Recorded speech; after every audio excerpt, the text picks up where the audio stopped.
காலையில் ஏஞ்சி லஞ்ச் ப்ரிப்பரேஷனுக்கு வந்து ஃபஸ்ட்டு வந்து ரொட்டி செஞ்சு வச்சுருந்தேன். ஏன்னா லஞ்ச் டப்பாவுக்கு வந்து ரொட்டி தான் கொடுக்கணுன்ட்டு பிளான் பண்ணி வச்சுருந்தேன். ஸோ அதனால் ரொட்டி மாவு பிணைஞ்சு வச்சுட்டு லாஸ்ட் நைட்டே வந்து நான் வந்து கொஞ்சம் வெஜ்ஜீஸ்லாம் எல்லாம் வெட்டி லைக் ப்ரிப்பேர் மாதிரி பண்ணி வச்சுருந்தேன். ஸோ லைக் காலையில் ஏஞ்சோடனே அப்படியே எடுத்து லைக் போட்டு செஞ்சிடலான்னு சொல்லிட்டு ஸோ அதனால் காலையில் ஏஞ்சி லைக் அந்த பாஜிக்கு வந்து லாஸ்ட் நைட் ப்ரிப்பேர் பண்ணதால் எனக்கு கொஞ்சம் ஈஸியாக இருந்துச்சு.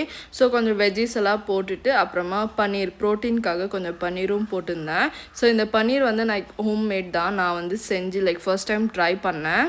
ஸோ பாஜி எல்லாம் செஞ்சு அதில் வந்து ப்ரோட்டீன் கொஞ்சம் வேணும்னு சொல்லிட்டு பன்னீரும் போட்டு ஒரு நல்லா பாஜி செஞ்சுட்டு அதுக்கப்புறமா ரொட்டி மாவு பிணைஞ்சு வச்சுருந்தேன்ல. ஸோ ரொட்டி மாவு பிணைஞ்சு வச்சுருந்ததை வந்து நல்லா ரொட்டி சுட்டுட்டேன். ஆக்சுவலி இனிமேல் வந்து கொஞ்சம் ஹெல்த்தியாக சாப்பிடணும், 2 பேருமே கொஞ்சம் நல்லா ஹெல்த்தியாக சாப்பிடணும்னு சொல்லிட்டு தான் நான் வந்து லைக் இப்படி லஞ்ச் ப்ரிப்பேர் பண்ணிகிட்ருக்கேன்.